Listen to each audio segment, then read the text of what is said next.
Donc bienvenue dans cette vidéo, nous allons voir les dispositifs de réduction de charges. Donc on va parler d'exonération fiscale en zone spécifique, de versement libératoire de l'impôt sur le revenu, de l'aide régionale ou locale, enfin des aides, on peut le mettre au pluriel, d'exonération possible aussi de la CFE, la cotisation foncière des entreprises, et puis s'ajoute à ça l'exonération de TVA avec un plafond comme vous avez pu le voir juste avant. Donc là je ne vais pas m'étaler sur ce sujet. Et puis l'ACRE, mais qui ne sera pas dans cette vidéo. Je vais faire une autre vidéo puisque c'est un sujet un peu plus long au niveau de l'ACRE, donc on le traitera dans la prochaine vidéo.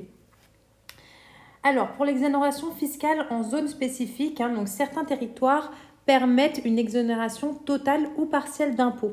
Donc, on a les zones franches urbaines. Donc, c'est une exonération d'impôt sur le revenu pendant 5 ans, puis après, c'est dégressif. Et il y a la réduction des charges sociales sous condition. Donc après, à vous de vérifier si vous êtes sur une de ces zones, évidemment.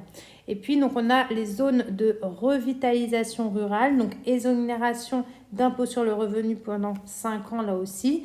Moins connu en micro-entreprise, mais à vérifier si cumul est possible via l'activité secondaire. Ça ne coûte rien juste de vérifier. Ensuite, on va avoir le versement libératoire de l'impôt sur le revenu. Alors, son objectif, c'est la simplification et parfois la réduction du montant d'impôt à payer. Donc, sans fonctionnement, on va payer un pourcentage en plus de nos cotisations sociales mensuelles ou trimestrielles. Donc, ça va être 1% pour une activité de vente de marchandises, 1,7% pour une activité de prestation de services commerciales et 2,2% pour les professions libérales. L'avantage, ça peut être avantageux si votre revenu fiscal de référence ne dépasse pas un certain seuil. Donc après, il faut faire un calcul d'optimisation fiscale pour voir ce qui est le plus intéressant pour vous. Si c'est plus intéressant d'opter pour le versement libératoire ou pas en fonction de votre revenu fiscal de référence. L'aide régionale ou locale, donc certaines régions, collectivités ou anciennement Pôle emploi, maintenant France Travail, proposent donc de l'aide à la création, des primes, un accompagnement ou aussi une aide spécifique aux femmes. Il y a des aides pour les jeunes, pour les seniors ou pour les bénéficiaires de minima sociaux. Donc là, il faut se renseigner par rapport à votre région, les aides qui sont proposées. En général, quand vous êtes demandeur d'emploi auprès de France Travail, votre conseiller vous aiguille un peu sur tout ça.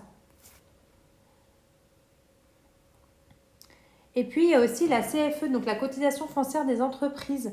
Donc, on peut avoir il y a une exonération automatique la première année d'activité et certaines communes exonèrent les micro-entrepreneurs, totalement ou partiellement les années suivantes sur demande.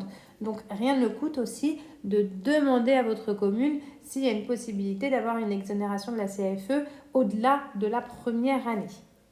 Voilà pour cette vidéo. On se retrouve dans la suivante pour parler de l'ACRE.